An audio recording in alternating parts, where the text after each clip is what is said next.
nuestra pasión. Juégale, apóstale corazón, no más temor. ¿Cuándo fue? Olvidamos de la esperanza de la nación. Mete un gol contra la desilusión. Cuéntales que los padres de la patria no somos tú y yo. Nunca más el escarnio y el dolor. Se escucha aquí, corre la voz, somos latinos de gran corazón. Se escucha aquí, corre la voz, sangre del cielo que no le da el patria del matador. Se escucha aquí, corre la voz, somos latinos de gran corazón. Se escucha aquí, corre la voz, sangre del cielo que no le da el patria del matador.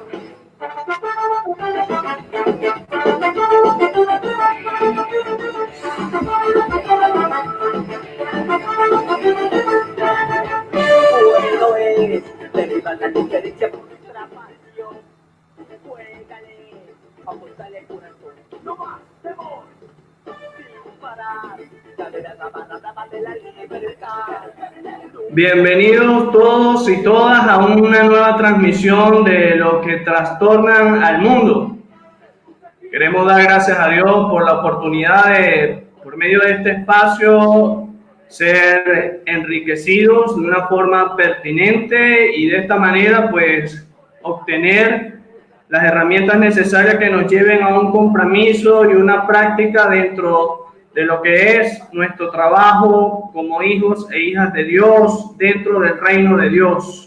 Damos gracias por cada uno de los que están en este momento haciendo la conexión en vivo y también aquellos que van a tener la oportunidad de ver este conversatorio ya de manera diferida. En este momento me siento honrado, privilegiado de poder tener en medio nuestro a un invitado de gran trayectoria a nivel teológico y en otras áreas también. Y quiero presentarles a todos aquellos al invitado de esta tarde. Su nombre es Nicolás Esteban Panotto. Es argentino, pero reside en este momento ya hace un buen tiempo en Santiago de Chile. Está casado, tiene 3 hijos. En cuanto a sus estudios realizados, es licenciado en teología, magíster en antropología, doctor en ciencias sociales. En cuanto a su experiencia profesional y ministerial, en este momento es director del grupo de estudios multidisciplinarios sobre religión e incidencia pública, HENRIP, y profesor de la Comunidad Teológica de Chile.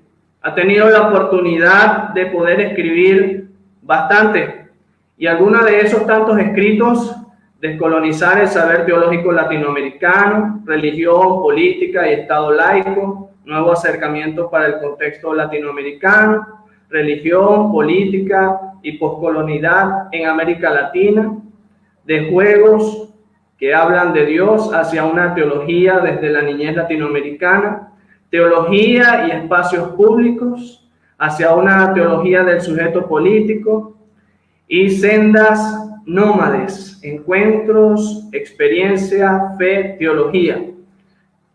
Hablar de este tema, yo creo que una de las personas que conoce y puede aportar mucho, y es el propósito de este programa titulado Los que trastornan al mundo. Si es primera vez que usted lo está sintonizando, lo está viendo, su propósito es llevar a todos los espectadores, a todos nosotros, a una reflexión y un compromiso bíblico y teológico frente a las diferentes realidades del contexto. Así que bueno, quiero ya darle la oportunidad a Nicolás para que tenga unas primeras palabras. Muchísimas gracias por aceptar a esta invitación. Me siento honrado de que puedas estar con nosotros en este tiempo. No, muy buenas tardes a vos, Iván. Muchas gracias por la invitación. Bueno, es un honor poder compartir con todos y todas ustedes.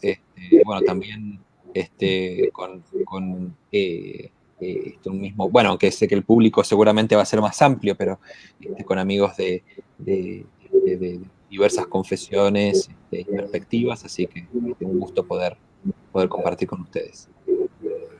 Sí, en medio de la situación por la cual muchos de nuestros países en la región ahorita enfrentan, es importante hacernos la pregunta, ¿qué con el cristiano, la cristiana, con aquel que hace vida dentro de una iglesia? Se habla mucho como ciudadanos del reino, pero también como ciudadanos dentro de un estado acerca de los deberes y derechos que tienen.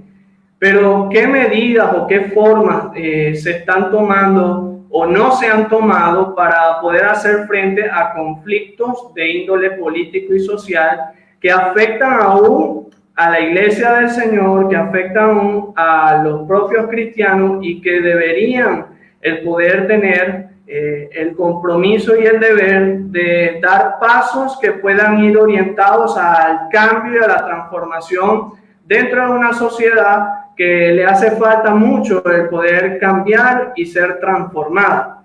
Y partiendo de esa breve introducción, la primera pregunta que pudiésemos hacernos es, ¿esto es nuevo, los conflictos políticos sociales dentro de la región, dentro de América Latina? ¿O históricamente ya podemos nosotros tener una data o información de conflictos a nivel político y social en donde el cristianismo le ha afectado directa o indirectamente? Claro.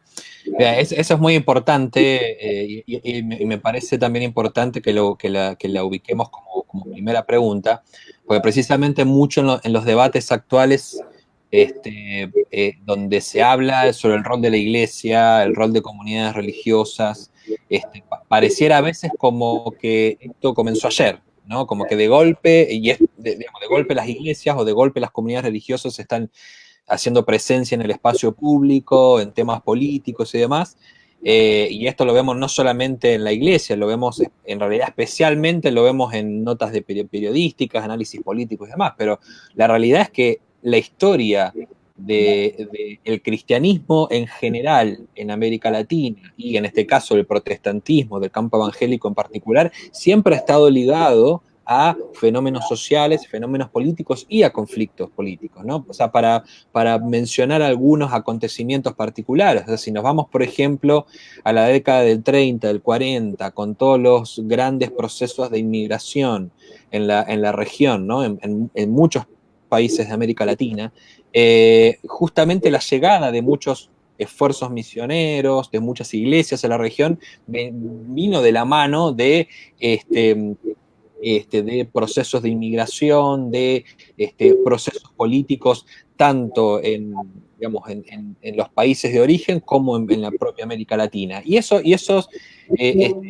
el comienzo, la construcción de las comunidades en aquellos tiempos evangélicas o protestantes, se dio en un momento donde, por ejemplo, podemos ver un gran compromiso de sectores evangélicos y protestantes con respecto a políticas y a leyes civiles, ¿no? Fue gracias, por ejemplo, a muchos misioneros y misioneras, a iglesias, que, por ejemplo, hoy día contamos con cementerios públicos, porque antes los cementerios eran solamente para quienes eran bautizados, por ejemplo, por la Iglesia Católica.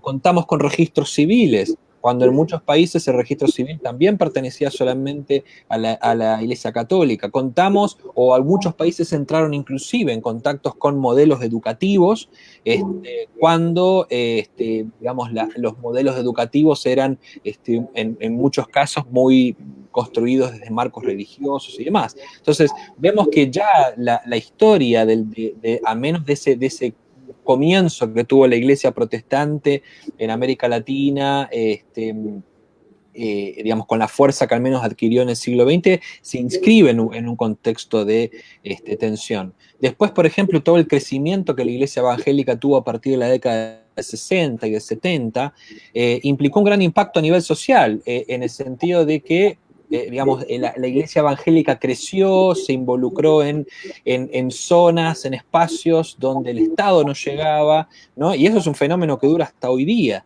¿no? Entonces el fenómeno de la iglesia, del crecimiento de las iglesias evangélicas y protestantes implicaron involucrarse en instancias de conflicto político, conflicto social, También vemos, por ejemplo, en los 80 un fenómeno a nivel regional del intento de la construcción de algunos partidos políticos confesionales, en este caso evangélicos en particular, por ejemplo.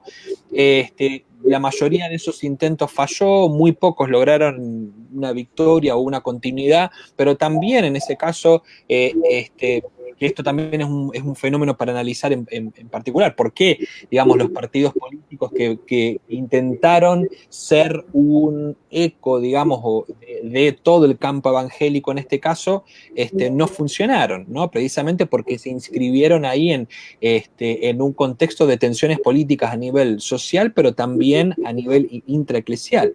Y si vemos todos los fenómenos a partir de los 90, por ejemplo, en toda la región, con la gran proliferación de movimientos sociales, de organizaciones de sociedad civil, podemos ver cómo lo religioso siempre ha estado ahí, digamos, de alguna manera siendo parte de esos conflictos, de esas movilizaciones sociales, desde diversas perspectivas. Y si uno analiza, bueno, cuál ha sido el rol o cómo se puede leer ese rol, digamos, eclesial dentro de los conflictos sociales, podemos, digamos, encontrar distintas facetas. Una evasión, digamos, más allá de este compromiso, una evasión en el sentido de no querer reconocer realmente la importancia política y de hecho, la perspectiva política que siempre tiene la fe y siempre tienen las iglesias, ¿no? Otra actitud ha sido provocar un conflicto, pero en defensa de una particularidad, ¿no? De que esto ha sido muy común entre los 80 y los 90, ¿no? Donde muchas de las iglesias se movilizaron, pero para intentar defender su particularidad como iglesia o como identidad evangélica en términos de, por ejemplo, proyectos de ley de libertad religiosa, ¿no? Para hacer presencia y demarcar presencia estatal, digamos, social, perdón. Pero también podemos encontrar que ha habido un aporte con respecto a los conflictos en sí. Y acá, para ir terminando, algo que tal vez tuve que haber mencionado al inicio, cuando hablamos de conflictos sociales o de conflictos políticos, no nos estamos refiriendo necesariamente a algo negativo, ¿no? Que eso es algo que tenemos que trabajar tanto a nivel eclesial, pero también social en América Latina, donde generalmente conflicto es sinónimo de algo negativo. Pero en realidad, si no hay conflicto, no hay política, porque el conflicto es siempre necesario para que haya cambios y transformaciones, pero no solamente necesario, sino yendo más atrás, el conflicto es inevitable por las diferencias que existen en términos ideológicos, en términos de la acción política, en términos de inclusive cómo se atienden a coyunturas sociales. Entonces, la pregunta es esta, es cómo atendemos como iglesias, desde nuestras particularidades, a un elemento que es sustancial del ejercicio político, como es la propia conflictividad, ¿no? Entonces, en ese sentido, y con esto sí cierro, vemos que también las iglesias no solamente han contribuido al conflicto evadiéndolo o reactivamente, sino también contribuyendo desde las diversas perspectivas a los conflictos sociales que vemos a nivel social, con las diversas perspectivas, las diversas opiniones y demás que existen en el ámbito público. Sí, es interesante a través de el poder tener un panorama acerca de cuáles han sido las realidades de la iglesia o el cristiano frente a ese tipo de conflictos.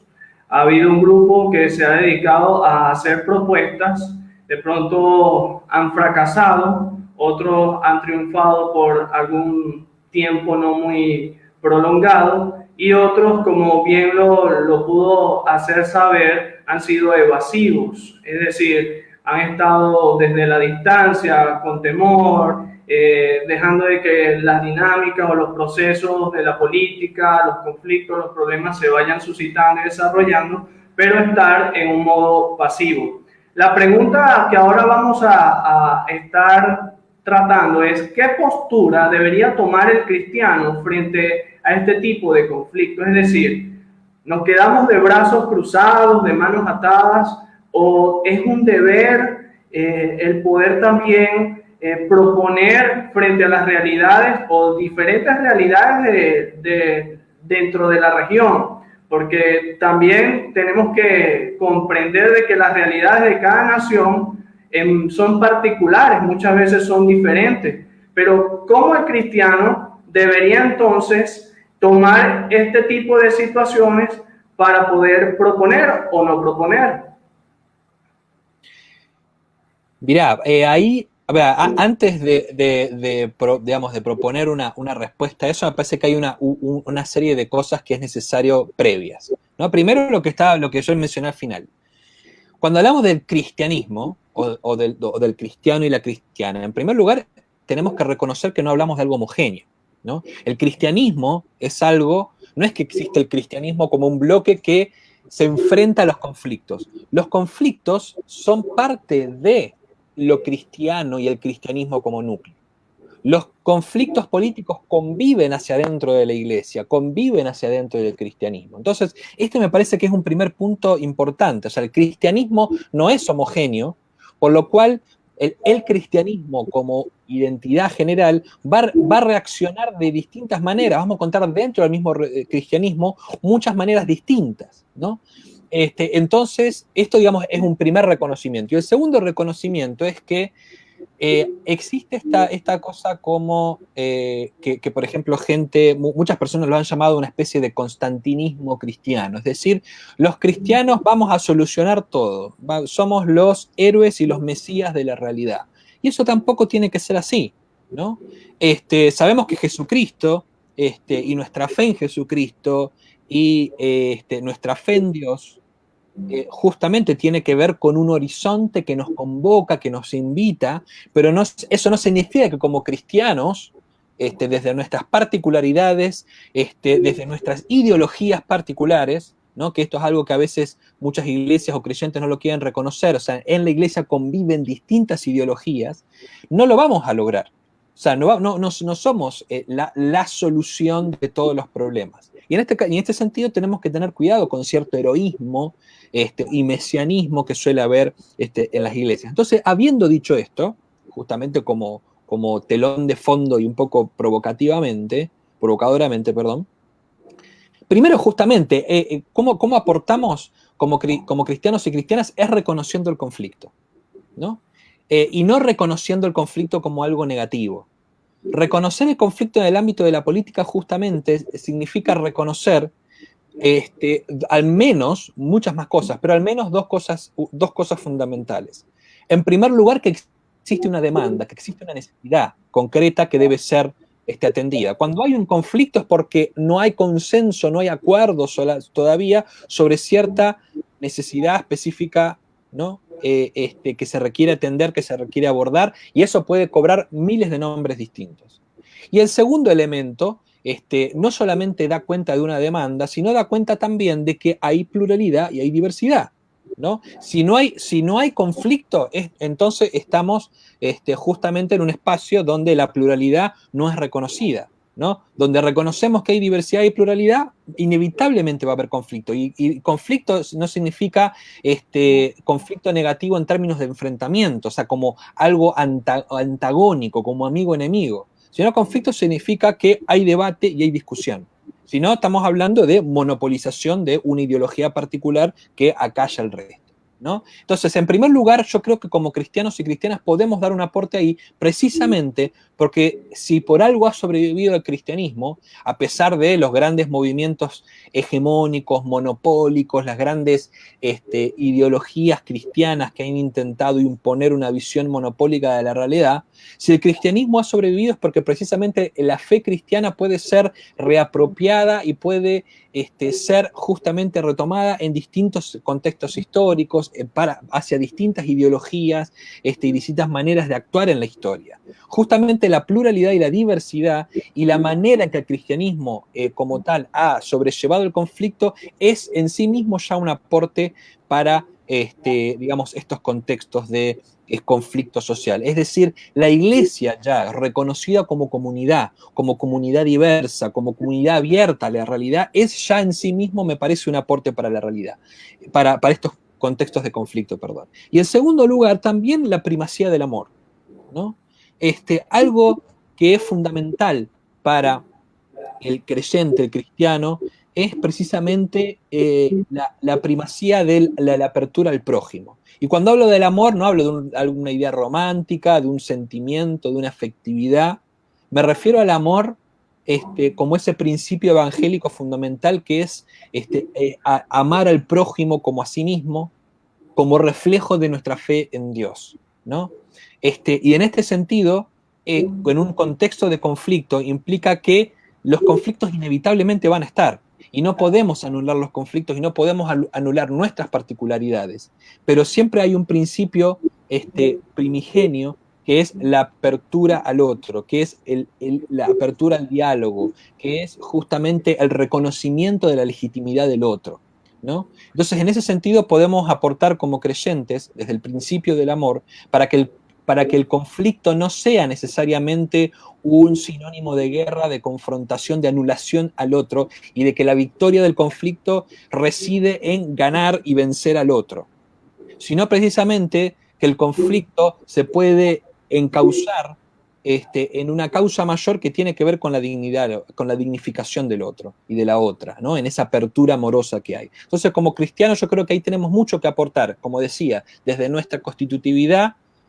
como fe, como iglesia y demás, pero también desde el principio del amor, como apertura radical al otro, donde precisamente hay a veces debates ideológicos que terminan en una confrontación de blanco y negro, de verdad y mentira, cuando en realidad debería superarse eso y ver otros principios y otros valores que son más fundamentales y que tienen que ver precisamente con el reconocimiento, con la dignificación y con otra serie de principios que son igualmente bíblicos y teológicos.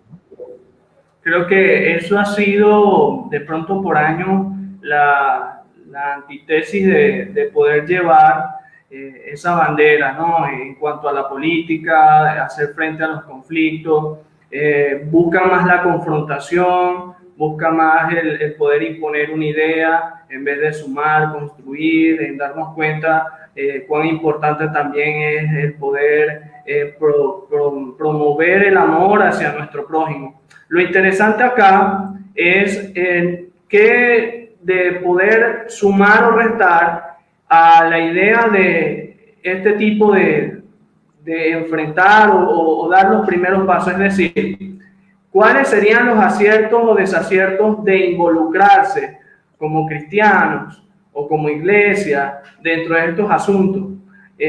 ¿Será bien visto o históricamente hay aciertos de hombres o mujeres piadosos que han estudiado, se han preparado, han querido entrar dentro del mundo de la política? ¿Qué tanto acierto han tenido? ¿Qué tantos desaciertos han tenido? ¿Será de pronto un deber, quizás no entrar en la política, pero sí proponer y trabajar en pro de nuevas alternativas para la sociedad en medio del conflicto? A ver, ahí otro elemento también que es importante redefinir previamente, ¿no? Cuando hablamos de política, ¿a qué nos referimos, no?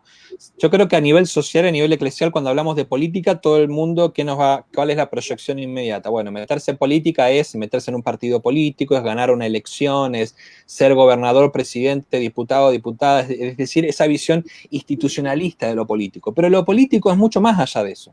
La polis, justamente, el tema de la política es un ejercicio y es un elemento constitutivo de toda sociedad en esa condición de dialogar y de construir conjuntamente con el otro lo que tenemos en común. Y no lo que tenemos en común como algo abstracto, sino lo común en términos de cuáles son nuestras demandas, nuestras necesidades concretas. Entonces, ahí ya hay un elemento importante. Cuando hablamos de la iglesia comprometida en política, hablamos de la iglesia no solamente como la iglesia en los espacios de poder, sino la iglesia contribuyendo al debate democrático por la construcción de lo común. Ahí ya es, y eso se hace, la iglesia lo hace en su vida diaria. Lo hace en sus momentos litúrgicos, lo hace en su compromiso con la comunidad, lo hace cuando hace una declaración pública, lo hace en los discursos teológicos que promueve. Es decir, cómo la iglesia desde su ser, iglesia, promueve y esas maneras, discursos, narrativas y prácticas que dan y aportan a la construcción de lo común.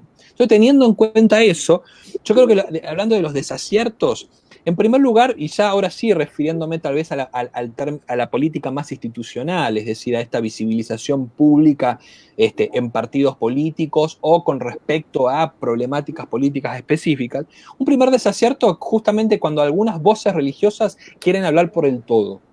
Es como decir, ¿no? La iglesia evangélica piensa tal cosa, las iglesias cristianas piensan tal cosa, ¿no? Eso ya es un primer error, ¿no? Y no solamente un error comunicativo, sino que no da cuenta de que en primer lugar las iglesias son variadas y de que inclusive, aunque haya federaciones eclesiales y demás, no pueden hablar digamos, en nombre del todo, porque precisamente ni siquiera a veces las federaciones o los espacios institucionales dan cuenta de todas las perspectivas que forman parte de la iglesia, lo evangélico, lo cristiano. Entonces, ¿por qué digo esto?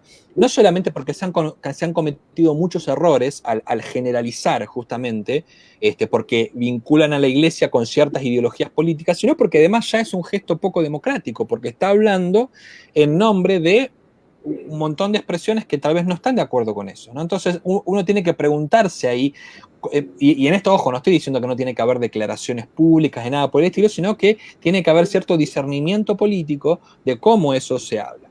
Y el segundo desacierto precisamente ha sido el querer imponer una visión particular para el resto de la sociedad, ¿no?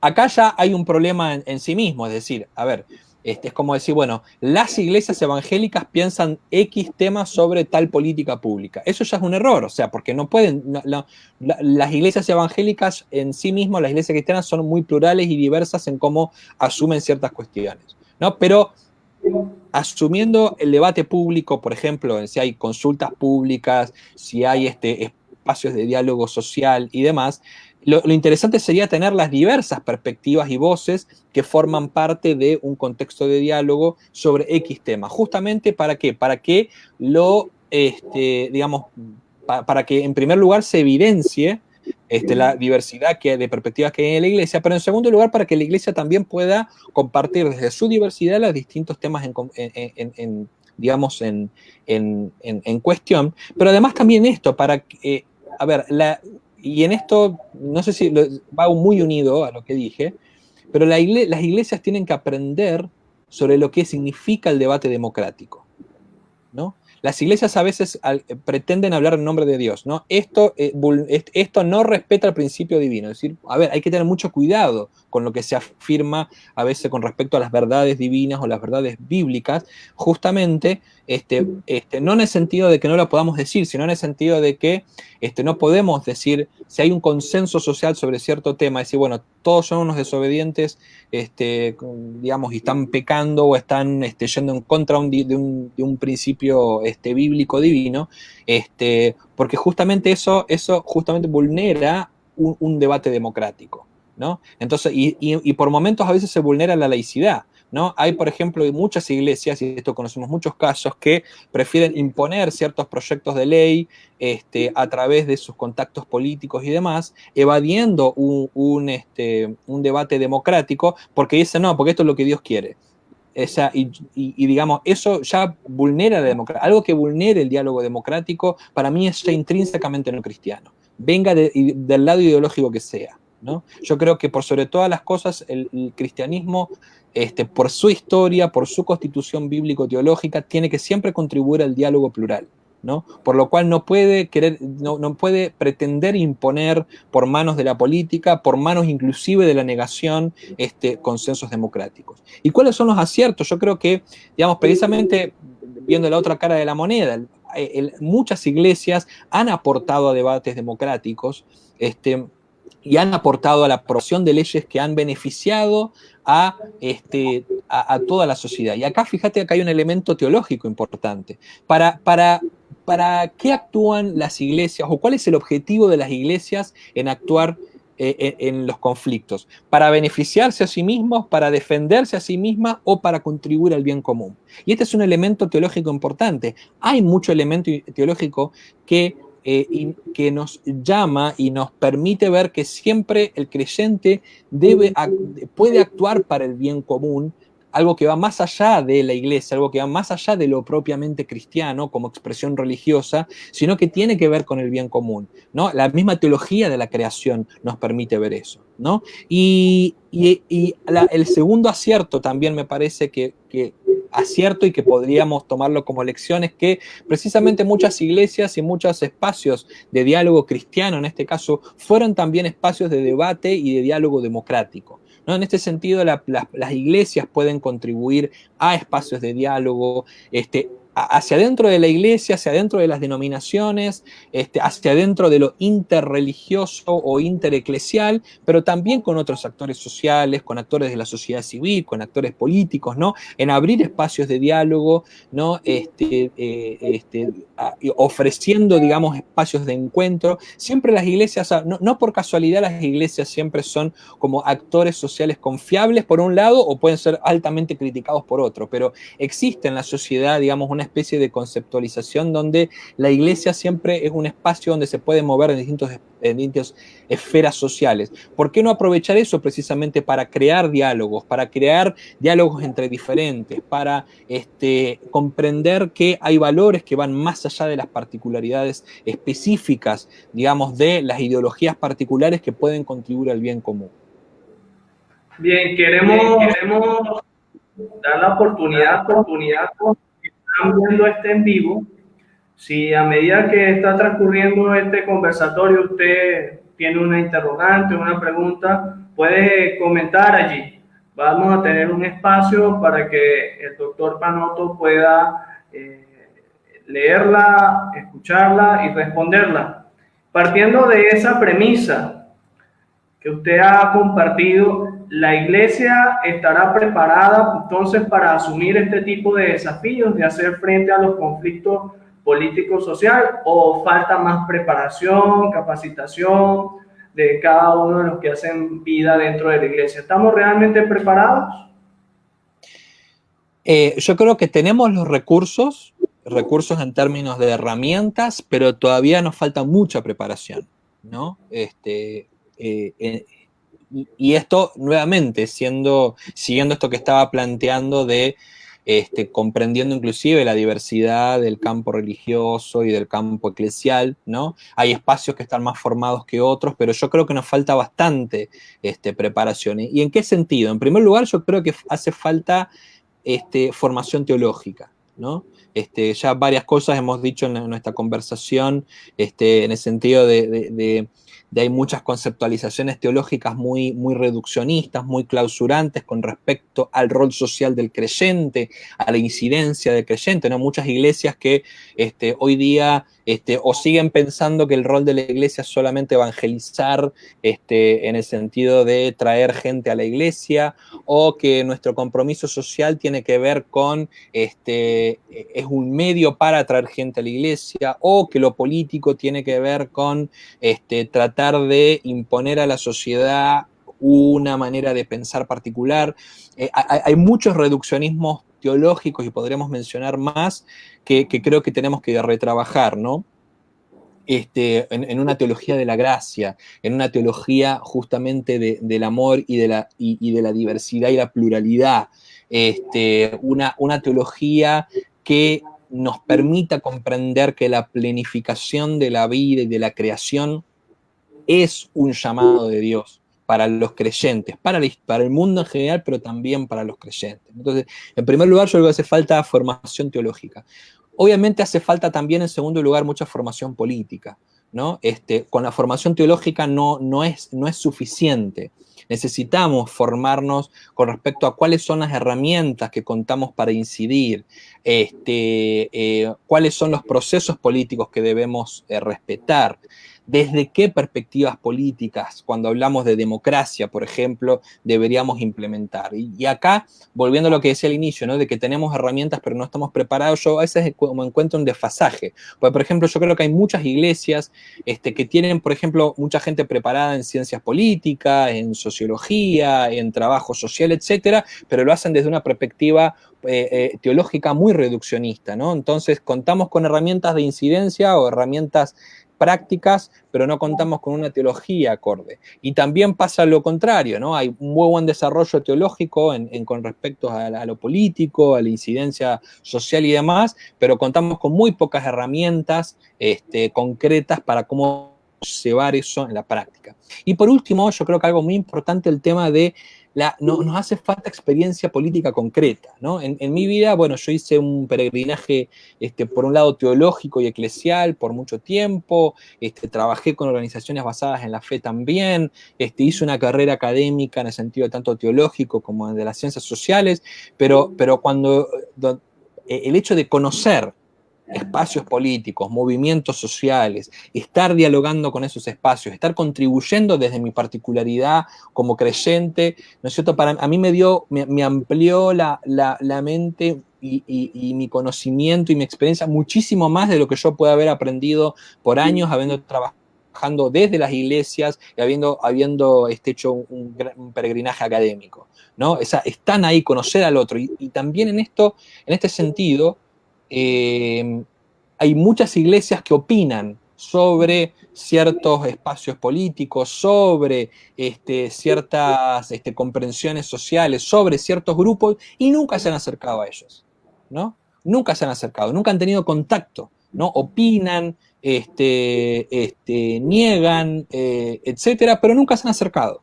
Yo creo que a los cristianos y las cristianas hace falta acercarnos a otros sectores, aprender. Y en este sentido implica, en primer lugar, una actitud de apertura, ¿no? Y esto ya es un desarrollo teológico importante que debemos hacer, y también implica humildad, ¿no? Y por eso vuelvo a lo que decía al inicio, ¿no? Humildad en que necesitamos conocer al otro y a la otra. Nos vamos a sorprender muchísimo, y a veces conocer la experiencia de un otro y una otra nos va a dar muchísimo más de lo que puede darnos 20 o 30 libros de teología y de historia leyéndolos, ¿no? Simplemente escuchando al otro. Y eso ya implica, y esto tiene con esto cierro, una implicación teológica y evangélica muy importante, ¿no? El tema de la gracia, el tema de la apertura al otro, es un elemento evangélico muy, muy fundamental, que es justamente un elemento que tiene que ver con la misma revelación. Es justamente abriéndome al otro, a la otra, al contexto. Es donde yo a veces puedo conocer maneras en que Dios está actuando y quiere actuar que yo desconocía, ¿no? Y es simplemente mirando, no teniendo una actitud reactiva, no teniendo una actitud egoísta o arrogante como creyente, sino abriéndome al otro y a la otra, que es al fin y al cabo la actitud que el mismo Jesús tuvo. ¿Cuántas parábolas de Jesús construyó a partir de la provocación de otros y otras que se encontraban en su camino, ¿no? Con más razón tendríamos que hacerlo nosotros como creyentes. Sí, quiero rescatar dentro de lo que respondió a la pregunta lo interesante que es para todos aquellos que han hecho carrera en el campo de ciencias sociales, que son abogados, poder animarse a poder conocer más de la teología. Eso va a ayudar o contribuir mucho a poder aportar de una forma más acertada dentro del trabajo en la sociedad. Quiero en esta oportunidad abrir este tiempo para todos aquellos que puedan animarse a escribir algunas preguntas. Ya tenemos, no sé si conoce al pastor Richard Serrano, el doctor Panoto. Claro. Bueno, el pastor Richard Serrano está en vivo en este conversatorio y él nos ha hecho varias preguntas. Vamos a ir compartiéndolas por partes. La primera, bueno, nos saluda y algunas cuestiones. En primer lugar, ¿cuál relación existe entre el principio de libertad de conciencia y la convivencia ciudadana saludable? ¿Luchamos por la libertad de conciencia para todos o solo para nosotros? Ahí la dejo para que la pueda leer. Y bueno, vamos a ir por partes. Puede responder esto y así avanzar. Bueno, voy por uno. Bueno, ante todo, bueno, Richard, un saludo. Es una persona que admiro muchísimo, así que siempre es lindo escuchar de él y encontrarme con él cuando podemos. Bueno, la pregunta que hace me parece que hoy es una problemática importante tanto en términos políticos como específicamente religiosos, ¿no? Justamente vengo hace un tiempo estudiando y analizando cómo hay sectores religiosos, por ejemplo, que hablan de la libertad de conciencia o inclusive de la libertad religiosa, por ejemplo, pero justamente como una manera de intentar negar al otro. Es decir, bueno, yo me niego ante tal práctica, yo me niego ante tal política, yo me niego ante tal encuentro inclusive, porque mi fe no me lo permite, mi religión no me lo permite, ¿no? Inclusive con las implicancias que eso tiene que ver con vulnerar al otro, ¿no? Entonces acá hay varios principios fundamentales. Primero, justamente lo que mismo Richard plantea en la segunda pregunta, ¿no? O sea, luchar por la libertad de conciencia no es justamente luchar por mi libertad o por mi narrativa de lo que implica esa libertad. En segundo lugar, hay un tema que esto es un debate que varios especialistas lo han dicho, y de hecho tuve la posibilidad de hace un tiempo hablar con un especialista en temas de libertad de conciencia. Él dice, hay una cuestión fundamental de que dice que todos deberíamos entender, y es que las libertades también tienen sus restricciones y sus límites. No es solamente esta famosa frase de, bueno, mi libertad termina en la libertad de otro, es mucho más allá de eso. Digamos, el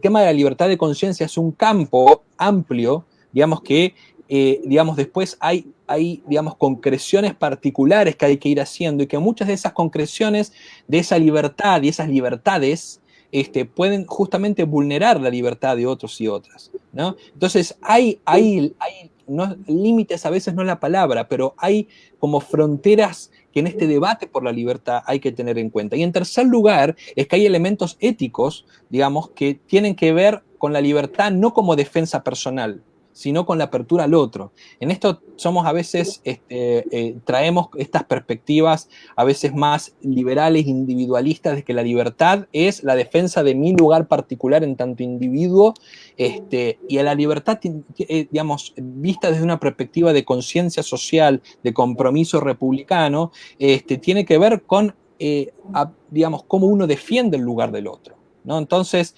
en este caso, a veces la libertad de conciencia, a veces se absolutizan ciertas narrativas en nombre de la libertad de conciencia, o en nombre, en este caso, de la libertad religiosa, cuando no son elementos que tienen que ver estrictamente con la libertad religiosa precisamente, sino con ciertos elementos, moralinas, narrativas políticas particulares que se instrumentalizan en nombre de la libertad religiosa o en nombre de la libertad de conciencia para anular al otro.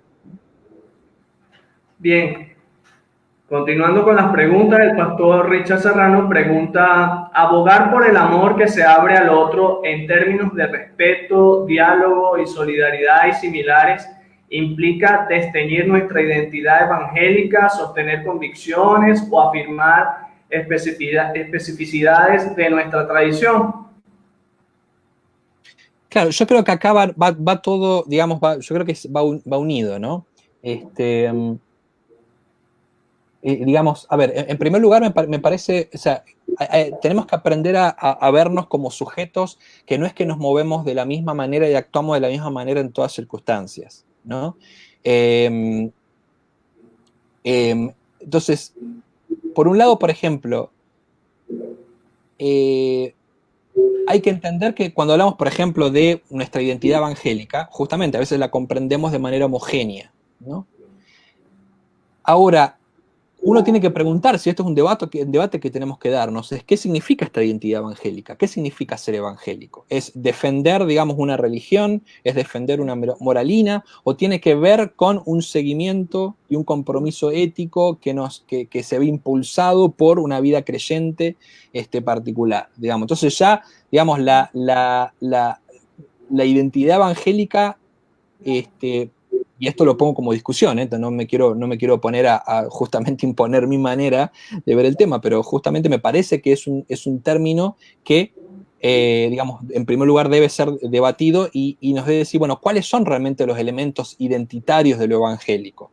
Y con esto no me refiero a que después, a partir de ahí, podamos cada uno y cada una plantear, bueno, esta es nuestra especificidad identitaria,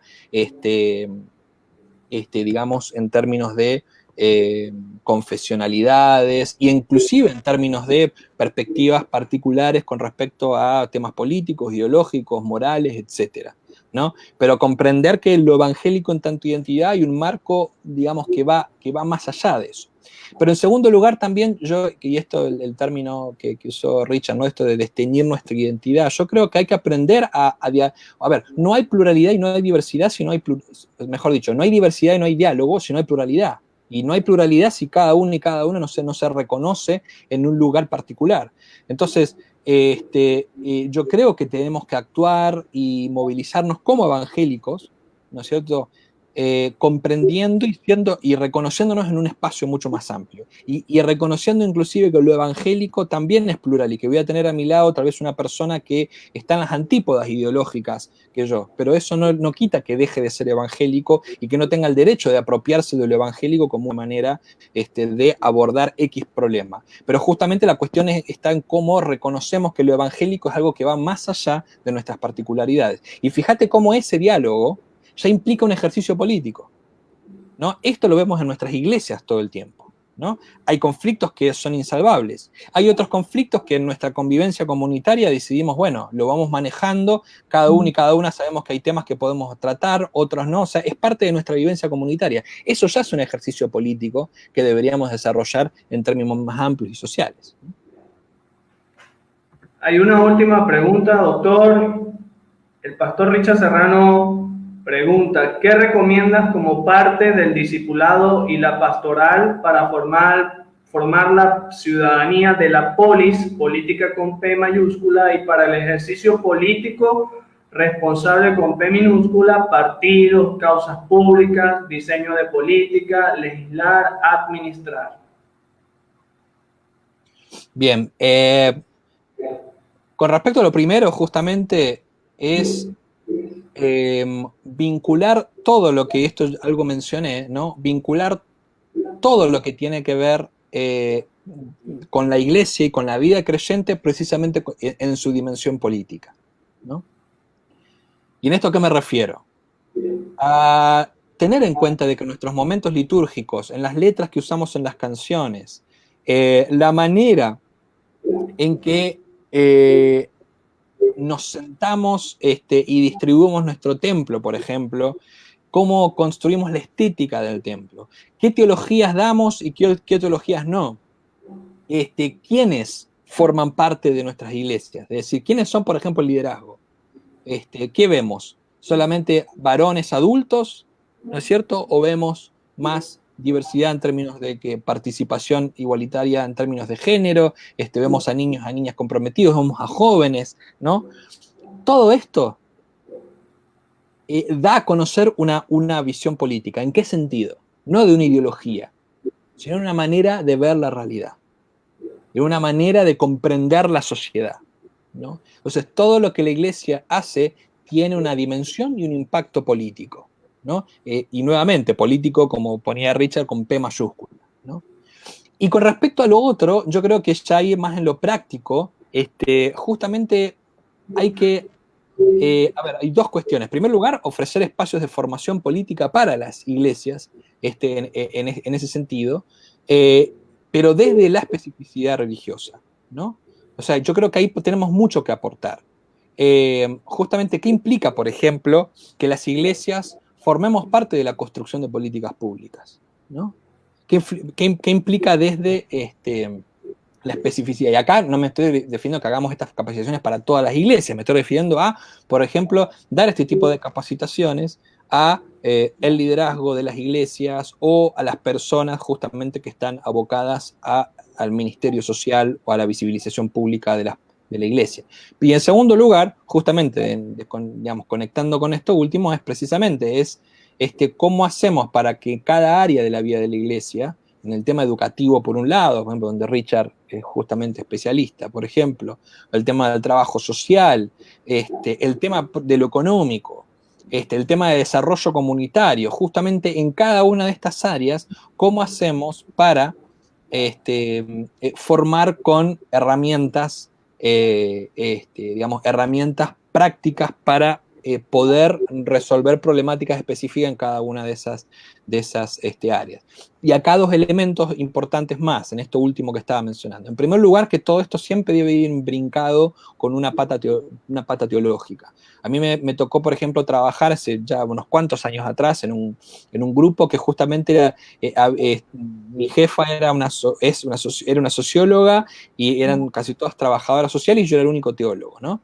Para mí fue uno de los aprendizajes más hermosos que estuve justamente, pero ¿por qué? Porque íbamos a hacer formaciones para iglesias y hablábamos temas de derechos humanos, los niños y las niñas como sujetos de derecho, desarrollo comunitario y demás, y estábamos, tal vez, 10 horas hablando de eso, me ponían a mí a dar un devocional, por ejemplo, a veces, que era mi rol como teólogo, pero después la gente empezaba a levantar la mano y decir, bueno, ¿y cómo relaciono esto con tal versículo, con tal teología y esto?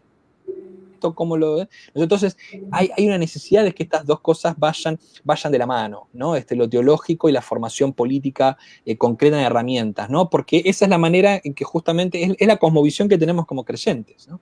Y el otro elemento, el segundo elemento que quería mencionar, es que también tenemos que animarnos a hacer estos procesos de formación con actores políticos de sociedad civil y con actores políticos en general que tienen muchísima experiencia en esto y que inclusive ya al acercarnos a esos sectores, a esos grupos que nos den formación como iglesia, ya es una manera de crear puentes justamente para hacer instancias de incidencia. Entonces, este elemento también, a veces no como iglesia no tenemos la capacidad y las herramientas para suplir a todas esas necesidades, pero podemos llamar a otras personas, y yo diría que ya es saludable inclusive llamar a otros espacios que son fuera de la iglesia para que nos den formación en eso, para que nos cuenten sus experiencias de trabajo precisamente.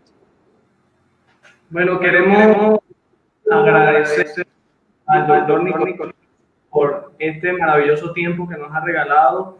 De verdad hemos aprendido bastante acerca del tema y esperamos de que este no sea la primera y la última, sino que podamos agendar en la medida de lo posible otro encuentro en el que pueda ser, así como este, provechoso para todos y todas. Gracias, doctor, por Gracias a vos por la invitación. De escucharle, de crecer y bueno, sumar y construir frente a las realidades de nuestro contexto de hoy. Es un gran desafío que tenemos por delante, pero estoy seguro que partiendo de lo que hemos escuchado, muchos nos animamos y estamos siendo desafiados pues a hacer una nueva redirección de lo que es nuestro trabajo dentro del reino. Así que bueno, nos encontraremos el próximo día martes.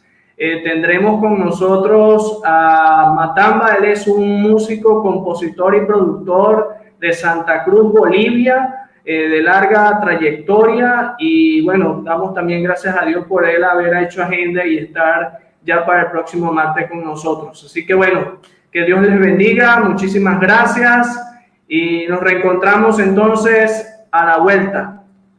Hasta luego.